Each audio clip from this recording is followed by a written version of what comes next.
We are running a whole hour behind time, so please forgive me. We'll try and make that up as we go throughout the day, and at least maybe end the afternoon running a half an hour over. I think that might be acceptable.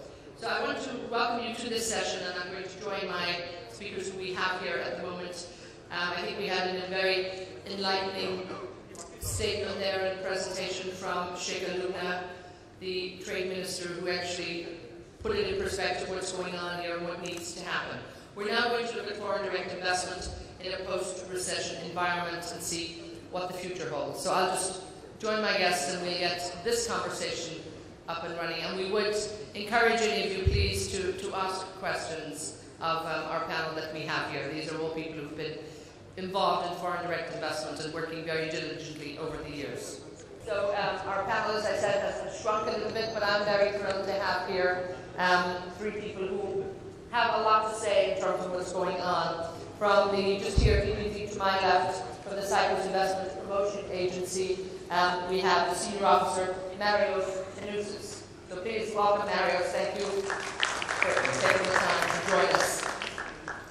Now, also a gentleman who has joined us from Goldman Sachs, who heads up the operation in London, but has a very interesting past involved in politics from a long time ago in Poland, the huge economy that it is in Central Europe too.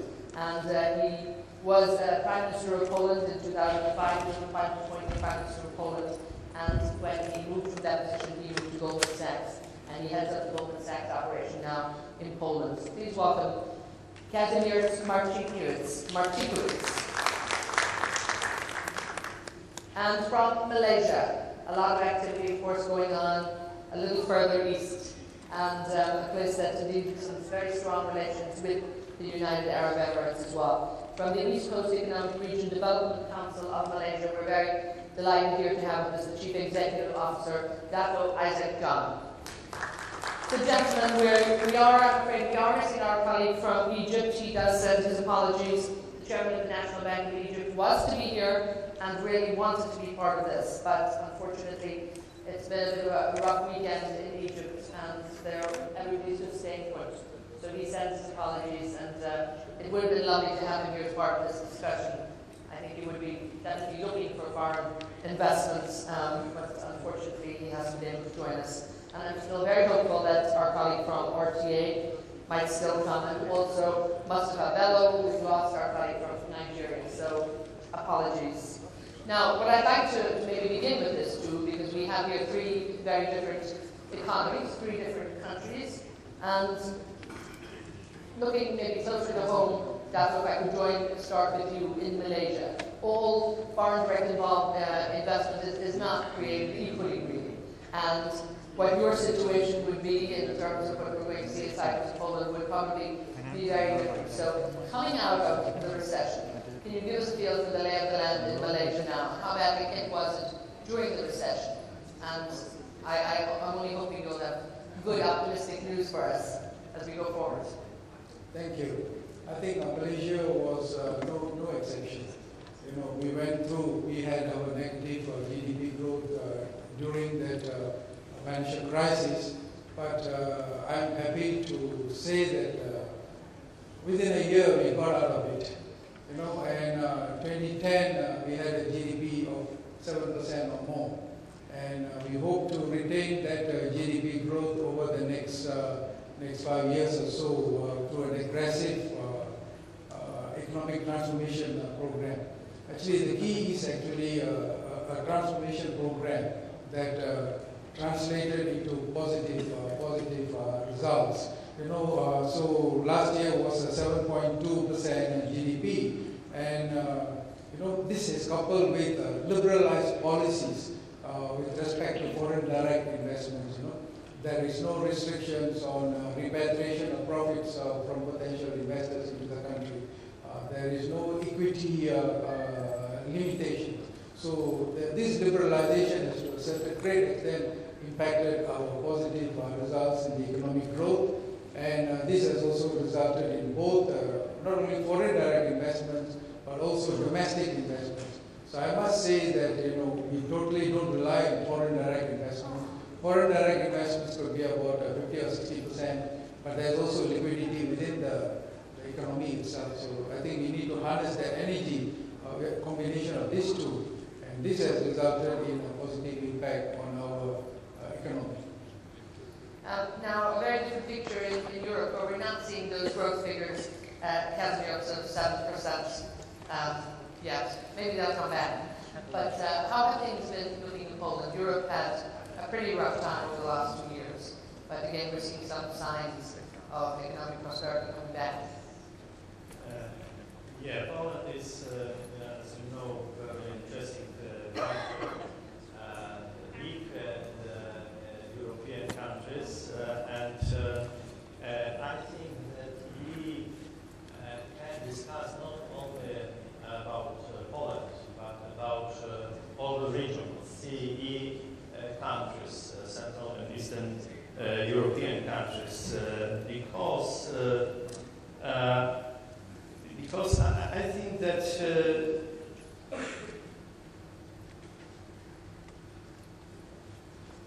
I would like to compare CE countries with Russia.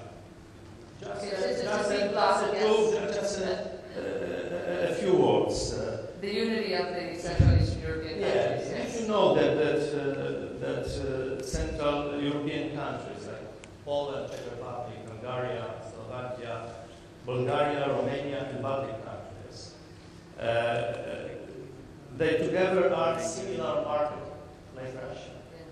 It's, you know, just look at a few numbers. For example, population. CE is 100 million people. Russia, 140 million people. And how many people in Poland? Just remind us. 40. 40, that's what I thought, yes. Yeah, GDP. CE is about $1.8 trillion. Russia, $2.3 trillion. So it's very similar. But the CE countries, some member of EU, so have the same regulations, the same law. So it's very important for investors, especially for foreign direct investors. In Poland, we have very good growth. This year, maybe about 5%. Last year was over 4%. The very bad inside crisis 2009 year was plus 1.8%. Still hasn't been exactly good. Only one country inside the European Union. So I think that Poland is very, very interesting country for investors, and this region. For example, we have a very good EU budget for CE countries. For example, for Poland, we have 67 billion euros funds. It is a gift, not a loan. That's a gift. For 7 years.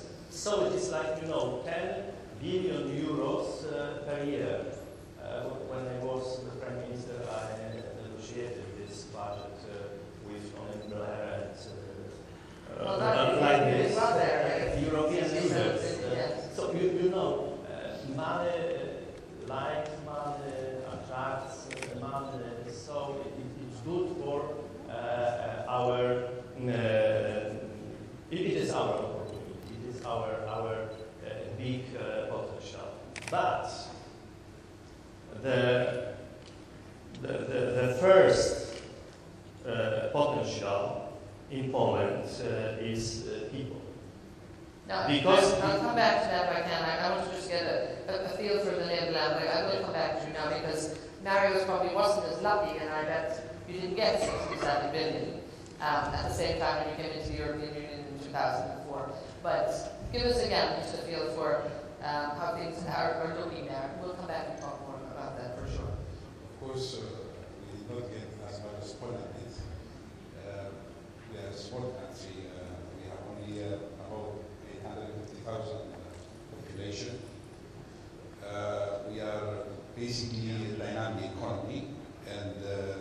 real GDP growth for 2010 was about 1%.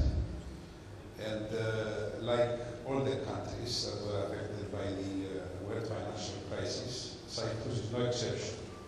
However, there is one indicator that shows Cyprus that was affected to a less extent than the other countries in the European Union.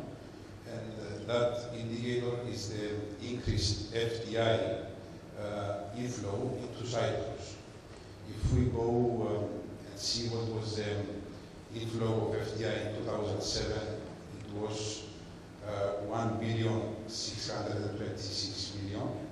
In 2008, it was 2,764 million. And in 2009, it was 4,122 million. So basically, it shows that. We're talking euros here, right? We are talking euros. We are a member of the European Union and also the You'd rather get your money in euros rather than dirhams. Exactly. So basically, the reason why we were affected less as Cyprus because of the financial crisis was the measures taken by the banking sector of Cyprus, which primarily they were not investing in the toxic products, which led to the collapse of many banks in the United States, but also in the EU. Second was the measures taken for the granting of loans. The banks in Cyprus were not granting loans to people that had no money, no income, and no assets. They were very careful in the lending. A third reason is the Central Bank of Cyprus, which basically kind of alerted the banks to the coming of the financial crisis and asked them to raise their loan-to-value ratio as regards contribution by the customers. So these main factors basically protected the banking system, which instead protected the economic development of the country. And translates into the increased FDI that we had for 2009.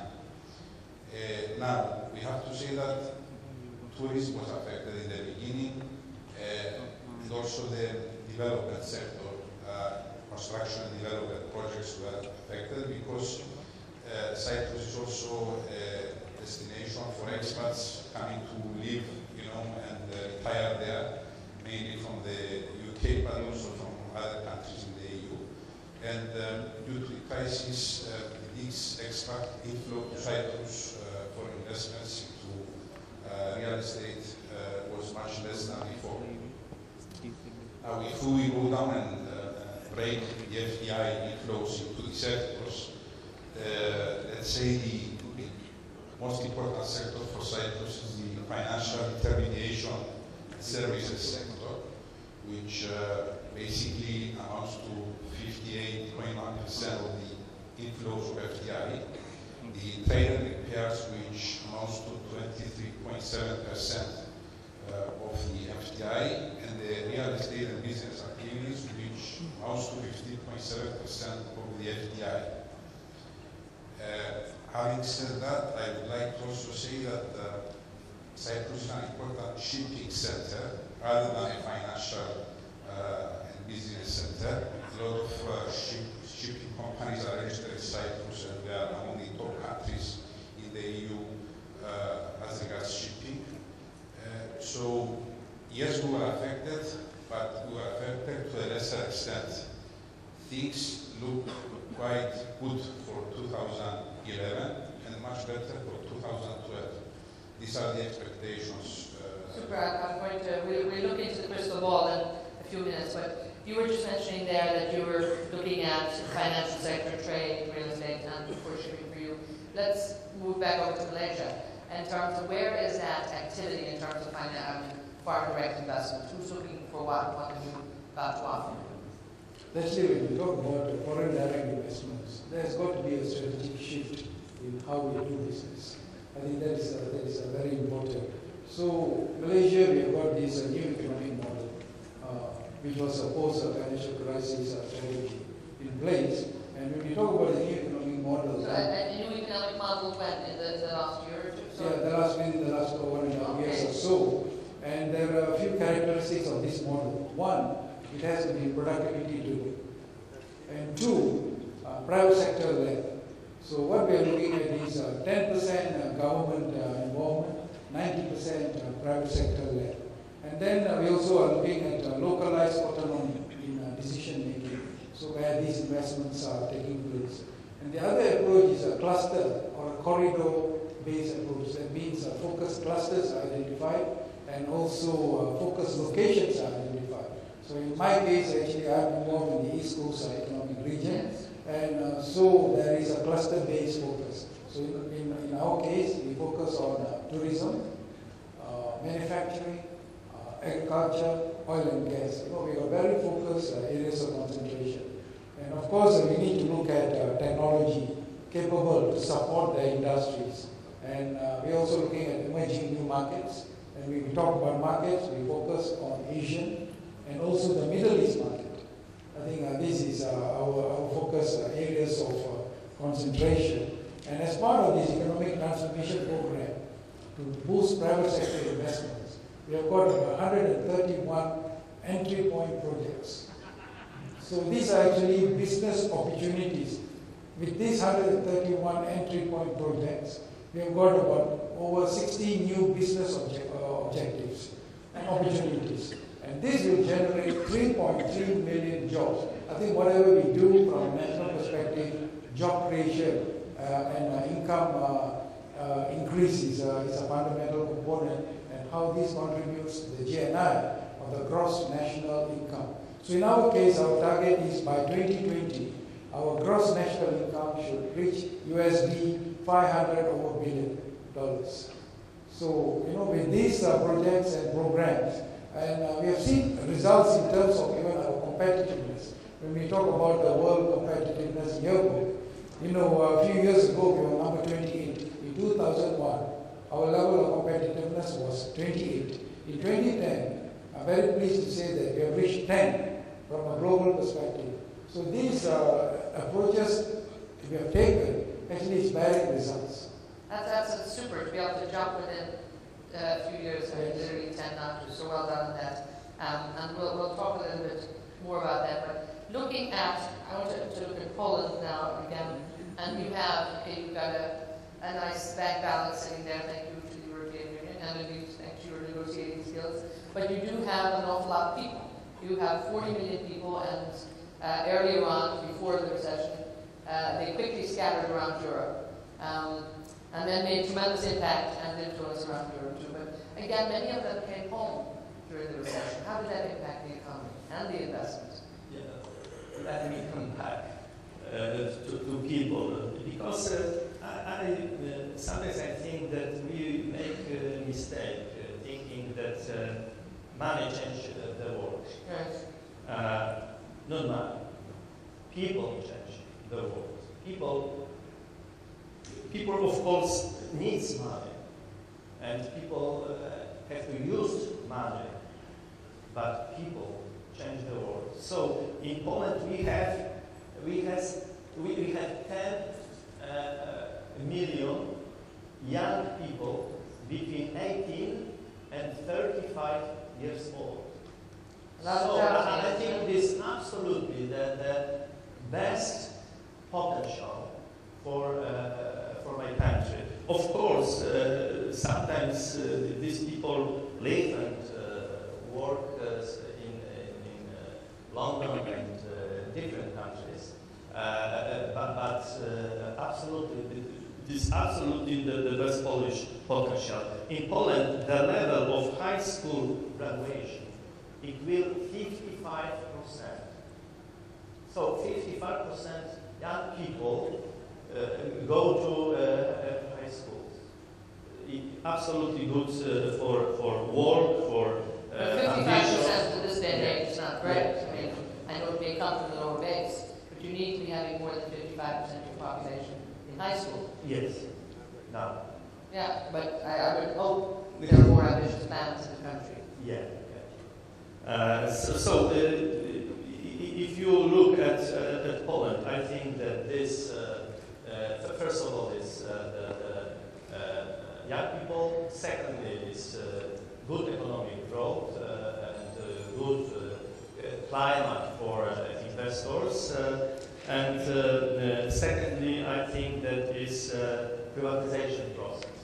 Because, you know, we are a post-communist country. We are a democratic country only 20 years. So it is very important to privatize our companies. And Polish Minister of State Treasury are organized a privatization process. Last year, he reached over $8 billion income from privatization process. This year, maybe near $6 billion US dollars. So it is next step for our economy, for our development. And in that shift from communism, you know, coming, and again, I suppose there were signs of that happening over the years. It didn't turn overnight, particularly in Poland. There must have been a tremendous appetite for, you know, for young entrepreneurs in the country, and again, to move out of a predominantly farming environment to huge farming in Poland, which is still important, of course. I mean, I would think that that's another area where there's a lot of huge-scale farming, but a lot of small farmers perhaps now moving into the cities. Yes, we have some problems, but the problems we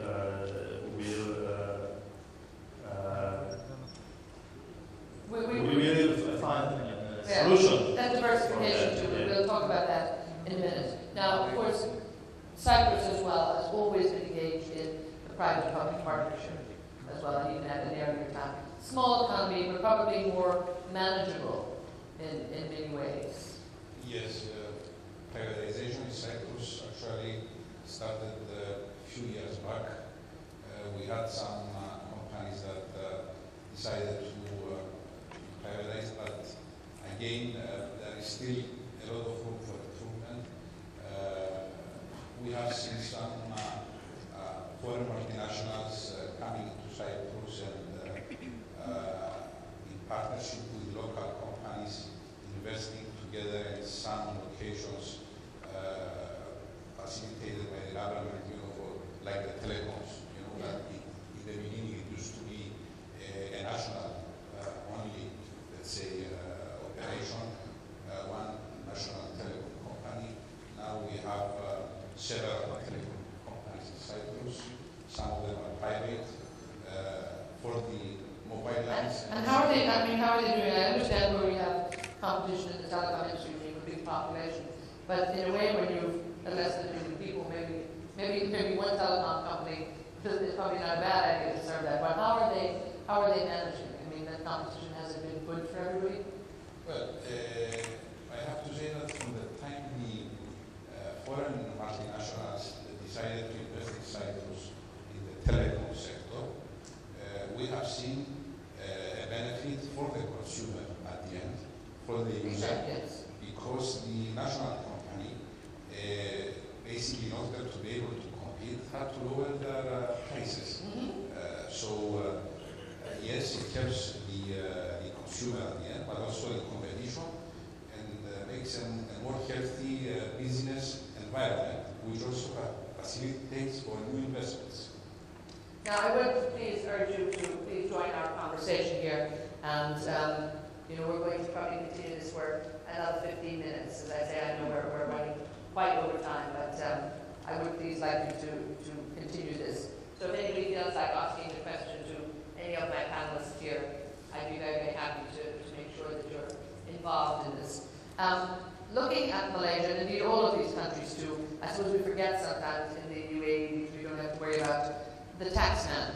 But the taxman may not be sort of featuring hugely in this part of the world, but certainly everywhere else. Are there favorable tax regimes for investors in Malaysia? Thank you. I think that is to be competitive.